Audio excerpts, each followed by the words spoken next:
দর্শক সালাম এবং শুভেচ্ছা। একটি খুবই গুরুত্বপূর্ণ খবর আমাদের সামনে। বাংলাদেশের সেনাবাহিনী একটি খুবই স্পর্শকাতর এবং বাংলাদেশের গর্বের এবং সম্মানের একটি প্রতিষ্ঠান। তার যেই আন্তঃবাহিনী জনসংযোগ পরিদপ্তর, সেখান থেকে দুইটি বিজ্ঞপ্তি আজ পাঠানো হয়েছে, সংবাদ বিজ্ঞপ্তি। প্রথম বিজ্ঞপ্তিটি একটু আপনাদেরকে ভাবতে বাধ্য করবে এবং চিন্তা করতে বাধ্য হবে। চলুন সরাসরি সেই বিজ্ঞপ্তিটাতে আমরা চলে যাই। যে বিজ্ঞপ্তি এবং এইখানে যে ঘটনাগুলো জানা গেছে সেগুলোর আসলে বিশদে কি, সেটা এই খবর থেকে কিছুটা জানা যাবে। আমাদের সামনে আজকের পত্রিকার খবর, সেনানিবাস ঘিরে নাশকতার পরিকল্পনা, বরখাস্ত সৈনিক সহ 13 গ্রেফতার 13, বরখাস্ত সৈনিক সহ গ্রেফতার 3, দুঃখিত।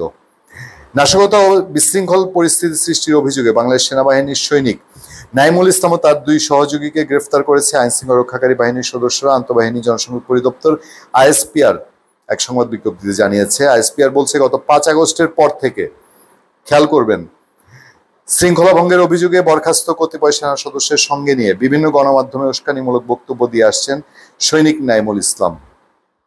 এই সময়ে এসে যখন দেশ খুব অস্থির, জাতীয় আন্তর্জাতিক প্রেক্ষাপটে নানান রকম আলোচনা, এরই ধারাবাহিকতায় আগামীকাল রোববার ঢাকা সেনানিবাসে প্রবেশ পথে বিক্ষোভ সমাবেশের নামে বড় ধরনের নাশকতা সৃষ্টির পরিকল্পনা এবং বিভিন্ন সোশ্যাল মিডিয়ায় এ সংক্রান্ত বিভিন্ন উস্কানিমূলক প্রচারণা চালিয়ে আসছিলেন ওই যে সৈনিক নাইমুল ইসলাম।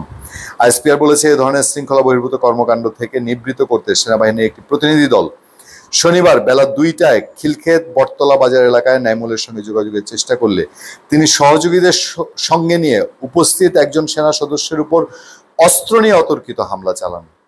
অস্ত্র নিয়ে হামলা চালিয়েছে সেনা সদস্যদের উপরে। আশপাশের সেনা ক্যাম্প থেকে একটি টহল দল ঘটনাস্থলে পৌঁছে নাইমুল ও তার 2 সহযোগীকে গ্রেফতার করে। উল্লেখ্য, এর আগে স্ত্রীর কাছ থেকে যৌতুক শারীরিক মানসিক নির্যাতন নিয়ে এসব নানান কারণে আর কি তাকে বরখাস্ত করা হয়। বরখাস্ত সেনা সদস্যের বিরুদ্ধে আইনানুগ কার্যক্রম রয়েছে। এর বাইরে আরো একটি বিজ্ঞপ্তি সমস্ত পত্রপত্রিকায় এসছে, সেটি হচ্ছে ঢাকা সেনানিবাস ঘিরে মিছিল সমাবেশ বিক্ষোভ নিষিদ্ধ। সেটাও আইএসপিআর কনফার্ম করেছে। কোথায় কোথায়?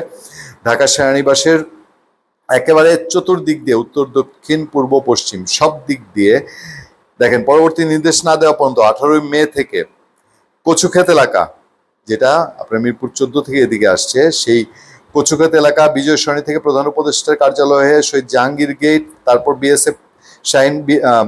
বিএফ শাহিন কলেজ থেকে মহাখালী ফ্লাইওভার, সৈনিক ক্লাব মোড়, ভাসানটেক মাটিকাটা, ইউসুফি চত্বর এবং তৎসংলগ্ন এলাকায় সব ধরনের সভা সমাবেশ, মিছিল, শোভাযাত্রা, বিক্ষোভ প্রদর্শন নিষিদ্ধ থাকবে।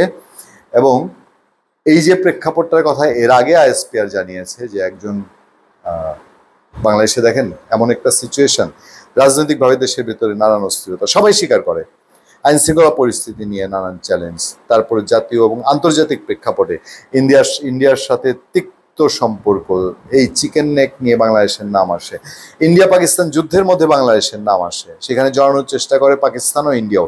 এবং পাকিস্তানের তো কথাই নেই, বাংলাদেশের লোক বসে আবার কিছু লোক পাকিস্তানের পক্ষ নেওয়ার চেষ্টা করে, যেটা খুবই ন্যাক্কারজনক।